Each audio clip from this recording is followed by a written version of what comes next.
comment faire aujourd'hui pour assurer la gouvernance, la qualité, la citoyenneté, mais aussi la transformation de la République démocratique du Congo, bien sûr, en transformant l'école pour bâtir une RDC résiliente et inclusive. La question fait objet de plusieurs débats et fera objet d'ailleurs de plusieurs débats ici à ces assises nationales. On parle de la revue annuelle de performance, édition 2025. Mesdames et messieurs, merci de rester fidèles et bienvenue à ce plateau spécial qui vous donne l'occasion justement d'écouter, même de changer et beaucoup plus d'avoir les grandes lignes de ce qu'a été les différentes actions menées dans les différentes provinces éducationnelles. Pour ce premier numéro, déjà, pour commencer, nous recevons le ministre provincial sur ce plateau, lui, et de la ville-province de Kinshasa. Avec lui, nous allons également faire cette évaluation. Mais j'aimerais avant tout, monsieur le ministre, vous laisser le temps de vous présenter pour ceux qui ne vous connaissent pas, en utilisant votre micro, bien sûr. Merci. J'en profite pour me présenter. Je suis ministre en charge de l'éducation de la ville de Kinshasa, ministre provincial de l'éducation et nouvelle citoyenneté, Jeannot Canon-Larose, pour ceux qui me connaissent. Il y a ces prénoms-là qui dérangent un tout petit peu, la rose, mais bon, je suis né avec ça. Donc, alors, voilà, on va commencer par évaluer un tout petit peu ce qu'a été l'année précédente. On parle de l'année passée déjà, puisqu'il y a une nouvelle année qui s'annonce.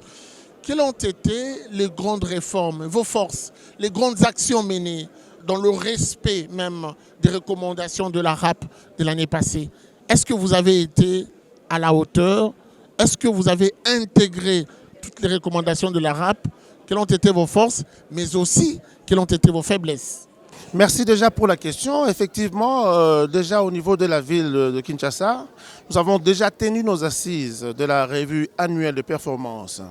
Effectivement, il y a énormément de couacs. Moi, j'irai directement dans le... Je vais même changer de sujet parce que, vous savez, nous, on nous demande énormément. On nous demande de coter la performance, on nous demande énormément, mais nous devons aussi tenir compte de ce que nous avons hérité. Vous savez, je vais vous apprendre quelque chose, peut-être que vous ne connaissez pas. Nous avons des promoteurs d'écoles ici, dans la ville de Kinshasa, qui ont des agréments, qui ont des arrêtés, mais qui n'ont pas d'infrastructure. Qu'attendez-vous de ces genres d'écoles? Ces promoteurs vous louent des maisons privées qui transforment en école. Et dans la même parcelle, il y a encore des habitants qui y résident. Qu'attendez-vous au niveau de la performance? Ça, nous devons nous atteler d'abord dans ce genre de cas. Mais justement, vous êtes ministre provincial. Exactement. Qu'avez-vous fait pour combattre ces antivaleurs? Malgré la revue annuelle de performance, moi je m'attelle là-dessus. On m'appelle l'homme du terrain. Je veux mettre de l'ordre dans ce secteur-là. J'en ai même parlé à Madame la Mineta par rapport à ce secteur-là. Nous devons remettre de l'ordre. On ne devient pas promoteur d'école sans infrastructure. On ne devient pas promoteur d'école dans la rue. Mais nous les avons ici à Kinshasa. Aussi longtemps que nous n'aurons pas mis de l'ordre dans ce secteur-là, nous aurons toujours des problèmes. Alors moi, ma proposition, là, dans les assises que nous allons commencer, je veux m'atteler là-dessus. Je veux mettre l'accent là-dessus parce que le rapport annuel que j'ai de l'année 2024-2025, pour moi, ne reflète pas l'image de ce que nous attendons. Monsieur le ministre, ça, c'est ce que vous envisagez de faire. Mais moi, j'aimerais qu'on parle de ce que vous avez déjà pu faire, puisqu'ici, il faut évaluer l'année. Il y a eu des recommandations passées. Dites-nous exactement, avant de parler de vos projections, de ce que vous envisagez, qu'est-ce que vous avez pu faire au regard des recommandations données l'année passée? Quelles ont été vos actions menées? Quelles en ont été les grandes et pour quels résultats? En tout cas, je vous dis déjà, du côté civisme, dans des écoles, nous avons évolué par rapport à la citoyenneté. Nous avons évolué. Et je suis d'ailleurs en train de mettre une structure d'accompagnement cette année qui va m'accompagner par rapport à la citoyenneté. Comprenez bien, la connotation nouvelle citoyenneté est un nouvel apport dans l'éducation. Il nous faut des outils par rapport à cela. Et je m'y attelle là-dessus. Et le civisme, le patriotisme On est là-dessus et nous avançons. Nous n'avons peut-être pas de résultats jusque-là, mais nous avançons. Nous avons déjà pu avoir de bons résultats. Là, et d'ailleurs, quand vous avez suivi peut-être le résultat de tests ordinaires et des examens d'État, la ville de Kinshasa a fait de bons résultats. C'est-à-dire que nous avons travaillé.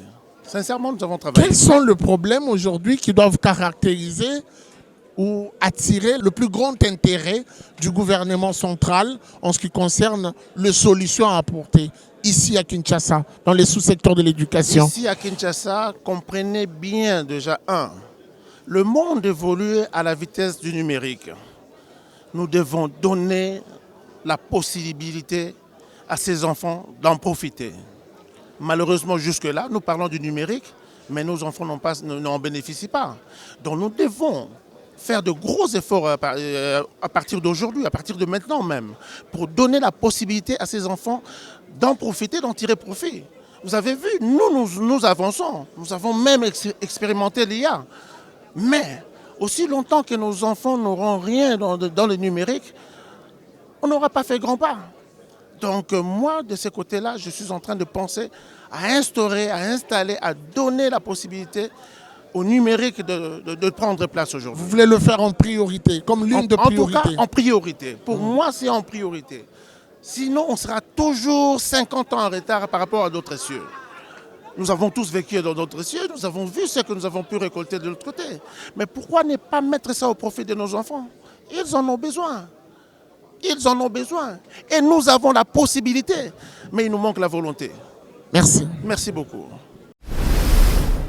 Voilà un autre invité sur ce plateau spécial. Nous recevons la ministre provinciale de l'Éducation Nord Kivu, avec elle nous allons parler également de ce qui a été fait, les grandes réformes, les actions menées pour l'année passée, mais aussi ce qui est envisagé être fait pour l'année 2025-2026, édition. Madame la ministre, bienvenue. Merci, messieurs les journalistes. Alors, j'aimerais que vous puissiez d'abord, avant tout, vous présenter.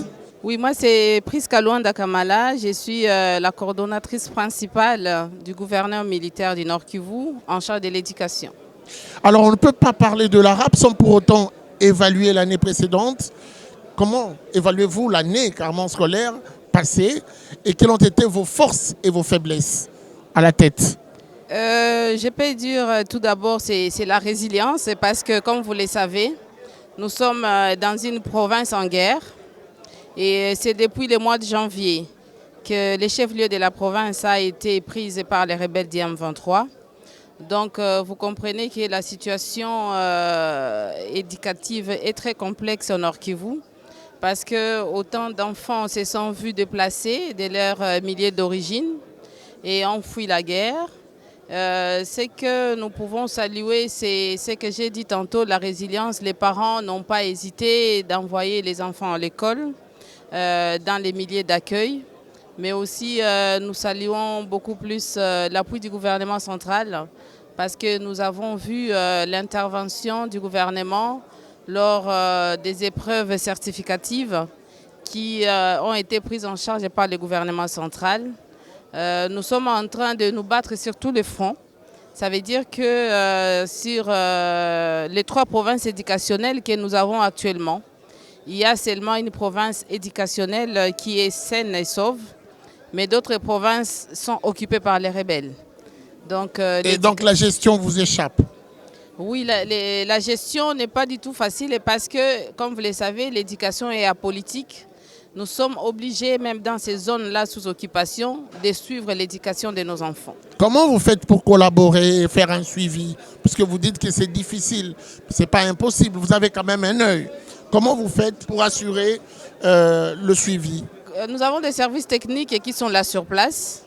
Et comme aussi les enseignants sont pris en charge par le gouvernement, ça veut dire qu'actuellement, les élèves sont en train d'étudier, bien que dans les zones sous occupation, c'est vraiment très difficile que les enseignants touchent à leur salaire.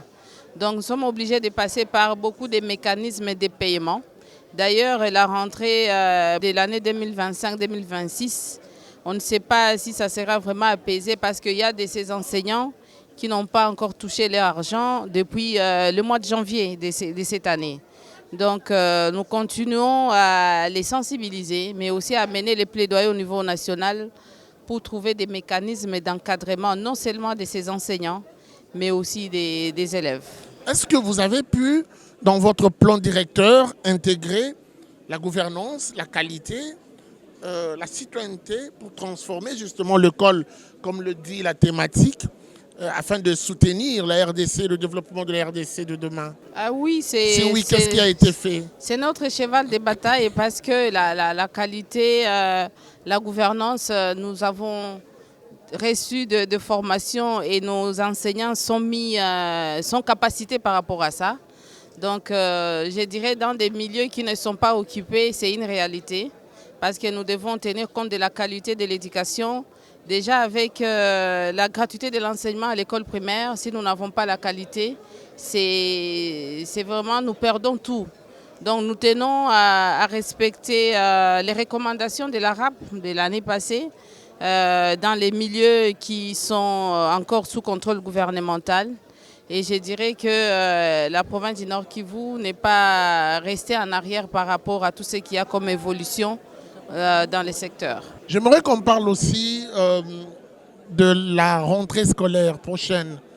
Avez-vous déjà à votre niveau pris de précautions qu'il faut pour assurer et garantir à tout l'espace qui dépend de votre province éducationnelle le retour, ou de votre province, le retour en toute quiétude des élèves à l'école?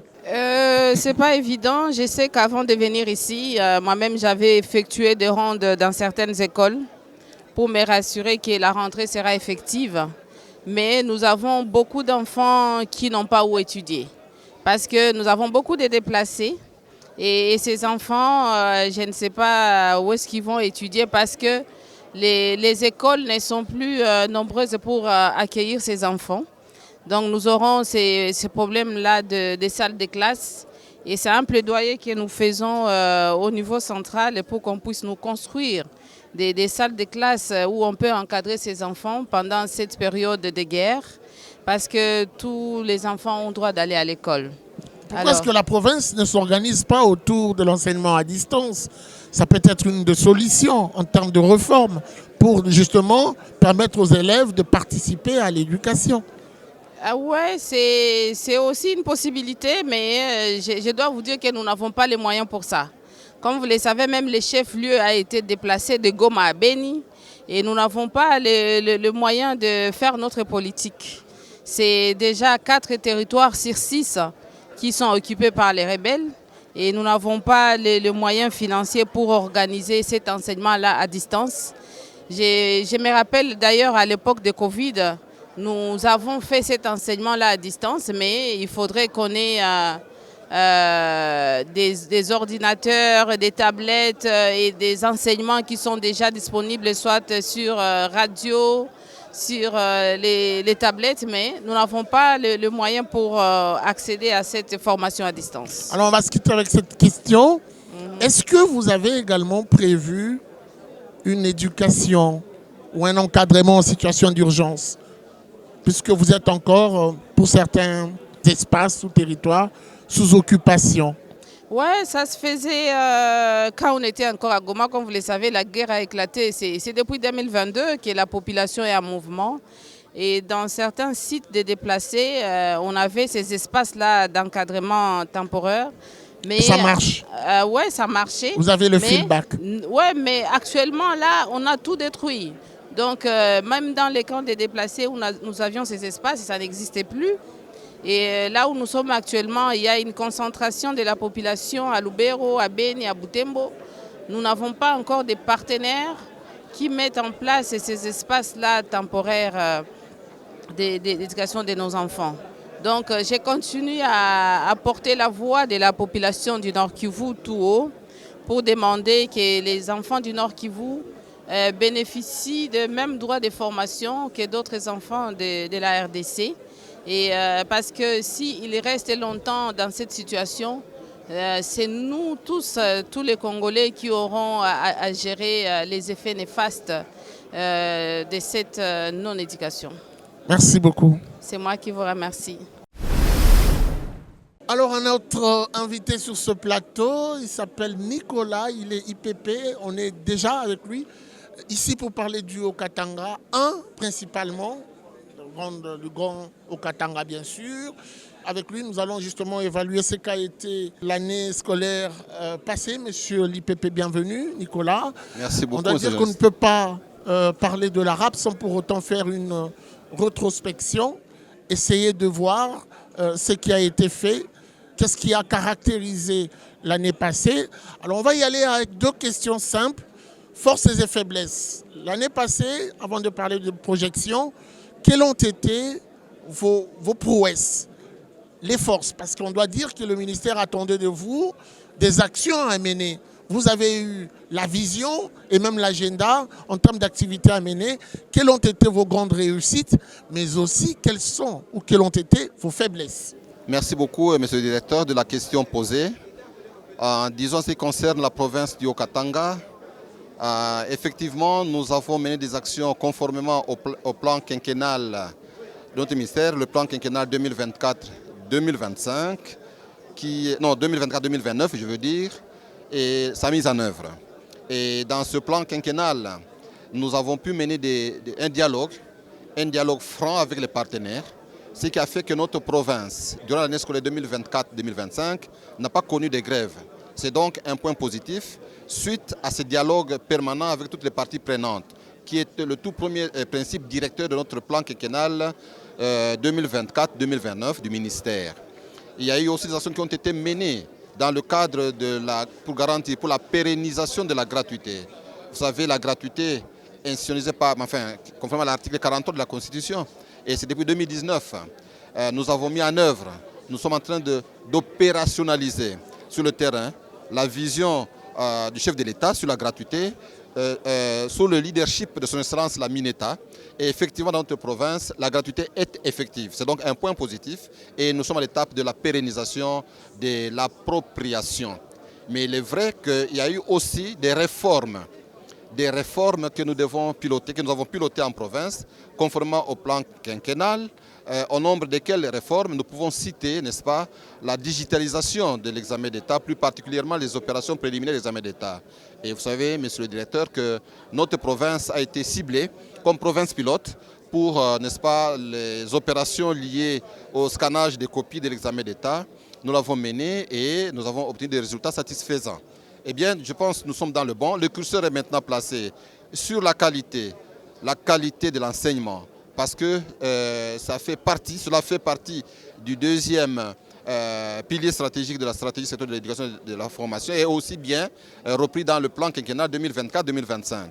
On a donc placé le curseur sur la qualité, et par rapport à la qualité, nous menons des formations pour renforcer les compétences du personnel enseignant. Et au niveau du primaire, je citerai exemple au niveau du primaire, nous sommes en pleine formation des enseignants sur la gestion des classes à large effectif, parce que les élèves, il y a un grand nombre d'élèves au niveau du primaire public. Il faut donc donner des compétences au personnel enseignant afin de pouvoir bien dispenser, afin de pouvoir améliorer la pratique des classes. Il y a aussi tant d'autres formations en rapport avec les innovations pédagogiques. Et vous savez qu'il y a des innovations pédagogiques en rapport avec l'approche par compétences et l'approche par des situations. Eh bien, nous devons vraiment arriver à transformer l'école pour produire un personnel compétent et compétitif, capable de se prendre en charge et d'être utile à lui-même et à la société. Très bien. Alors ça, ce sont les prouesses. Je voudrais qu'on mette un accent également sur les faiblesses, ce que vous n'avez pas pu faire ou ce qu'a été la plus grande échec. Moi, je vais d'abord, avant tout, parler de la corruption, qui hier était d'ailleurs parmi les éléments vous reprochés. Je parle de la province principalement. Est-ce que vous avez pu, dans votre stratégie maîtresse, être à même d'éradiquer la corruption, mais aussi qu'est-ce qui n'a pas été fait par rapport à votre plan directeur? Merci beaucoup. Vous parlez de la corruption, nous parlons en termes d'antivaleurs, de pratiques avilissantes.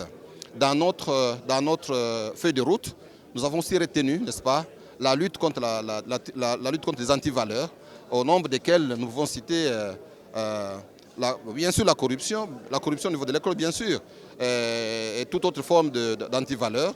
C'est aussi notre cheval de bataille. Nous sommes arrivés à sanctionner tous les responsables, enfin pas tous les responsables, les responsables que nous avons découverts, qui étaient dans cette magouille d'antivaleurs, nous n'avons pas hésité un seul instant pour les sanctionner conformément aux instructions à notre possession et selon nos compétences à nous.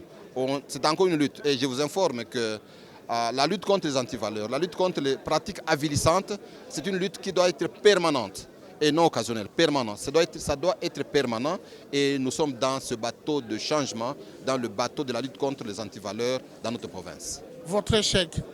L'échec, oui. Les faiblesses ne manquent pas. C'est une œuvre humaine. Je pense que nous sommes encore en dessous de... Nous avons encore des faiblesses par en dessous. Nous avons encore des faiblesses. Et la plus grande faiblesse, dans le cadre de la digitalisation de notre système éducatif. Vous savez, pour la Mineta et les tiens, on ne peut pas développer le système éducatif sans passer par la digitalisation. C'est une faiblesse que nous avons, ça il faut le reconnaître.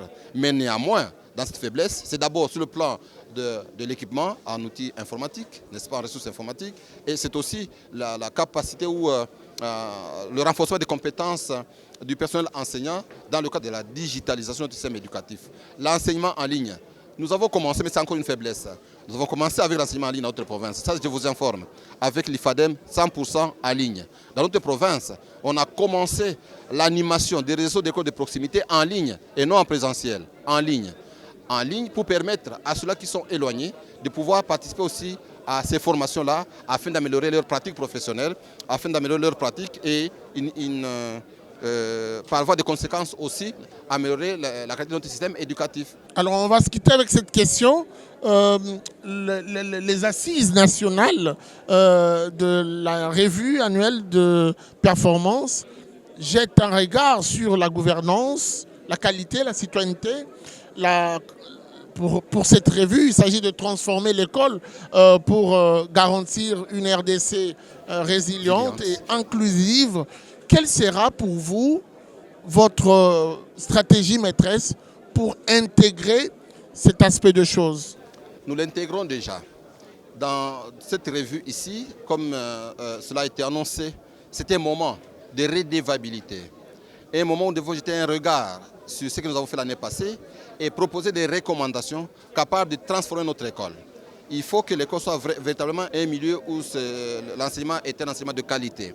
Par rapport à cela, il y aura une réflexion collective ici et nous aurons des recommandations pertinentes, observables, réalisables, que nous allons mettre en œuvre sur le terrain afin de pouvoir répondre aux vœux de son sens, Madame la ministre d'État. Petit exemple rapide, vous parlez de l'intégration qui est déjà faite, gouvernance, qu'est-ce qui est fait? Qualité, vous l'avez dit, vous avez su instaurer les nouvelles technologies, vous avez été le centre pilote. Citoyenneté, qu'est-ce qui est fait? Comment vous avez transformé justement l'année passée l'école pour que ça participe au développement de la RDC? Merci beaucoup. Petit exemple. Petit exemple. Gouvernance, qu'est-ce qui est fait? Dans le cadre de la gouvernance. Il y a encore des accusations autour de pots de vin des inspecteurs. Non. Qu'est-ce qui est fait? Gouvernance. Non. De gouvernance, nous mettons tout en œuvre pour que l'école soit véritablement un lieu où se donne une éducation de qualité, en mettant à la place des chefs d'établissement capables de gérer cette école et de produire des finalistes ou de donner des produits capables de s'intégrer dans la société. Citoyenneté. La citoyenneté, un exemple, n'est-ce pas, dans notre province, la prestation de serment. La prestation de serment. Voilà. Eh bien, chaque matin, eh bien, en dehors de la levée des couleurs, les enfants, nous-mêmes, personnels enseignants, nous sommes appelés à prêter le serment. C'est un exemple citoyen. Un exemple citoyen qui permet de transformer le candidat d'hier ou l'enfant d'hier en un véritable citoyen qui peut contribuer au développement de son pays. Merci beaucoup. Merci Chungo. Un invité qui va devoir se présenter. Merci de nous avoir accordé ce temps. Comment peut-on vous présenter avant de commencer? Merci beaucoup, monsieur le journaliste. C'est monsieur Bienvenu Tunka Divunda, inspecteur principal provincial de la province éducationnelle de Kinshasa Plateau. Voilà, on doit dire que Kinshasa Plateau est l'une des provinces éducationnelles qui hier a eu à connaître plusieurs problèmes. On va se lancer déjà dans une évaluation avec vous. Quel a été le point fort pour l'année passée de la province, notamment en termes d'actions menées, mais aussi les faiblesses, il faut en parler. Commençons par le point fort. Oui, merci, monsieur le journaliste. Le point fort, parce que nous voyons à la tête de cette province éducationnelle, à la tête de l'inspection, Déjà, avant qu'on y arrive, en tout cas, il y a un fléau qui a gangréné la province, les antivaleurs. Alors, c'est ce que nous avons fait comme notre cheval de bataille. Et en tout cas, nous y avons lutté.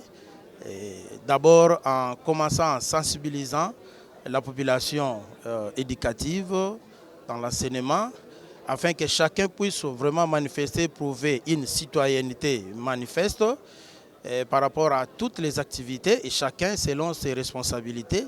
Et c'est ça que nous nous sommes rendus compte qu'à la fin, nous avons quand même réussi. Parce que d'aucuns l'ont témoigné que vraiment cette année, c'est une année spéciale parce que l'année a atterri vraiment en beauté par rapport aux autres années précédentes que nous avons connues. Mais on doit dire que votre province, et vous l'avez dit d'ailleurs, était reprochée des antivaleurs, notamment la corruption. Vous en avez fait un cheval de bataille en cherchant comment résoudre ou réduire sensiblement, ça dépend.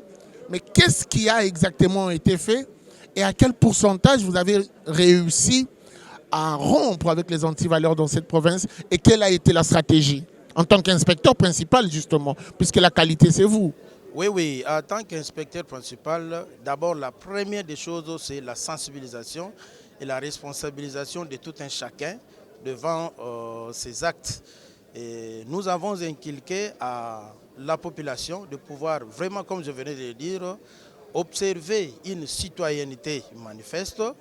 Et après cela, nous avons quand même monté certaines stratégies. Et il a fallu être ou se faire représenter partout où se faisaient toutes les activités par rapport au contrôle et à l'évaluation surtout, afin de pouvoir veiller sur tout ce qui pouvait nuire contre la bonne marche des activités. C'est-à-dire nous avons accompagné de tout près toutes les activités, surtout de l'évaluation. Qu'est-ce qu'il vous reste à faire? Quelles ont été vos faiblesses? Où est-ce que vous avez échoué? Les faiblesses, c'est que d'abord nous avons réussi la province en mi-parcours de l'année. Il y a certains coins que nous n'avons pas y à franchir. Et si l'autorité décide qu'on y reste, je crois que nous allons faire tout pour, déjà dès le départ, baliser tout ce qu'il faut et arriver partout où nous devons arriver pour que notre message atteigne tous les coins. Parce qu'il faut se le dire, il y a des coins que nous n'avons pas atteints, surtout des coins reculés. Merci beaucoup. Je vous en prie.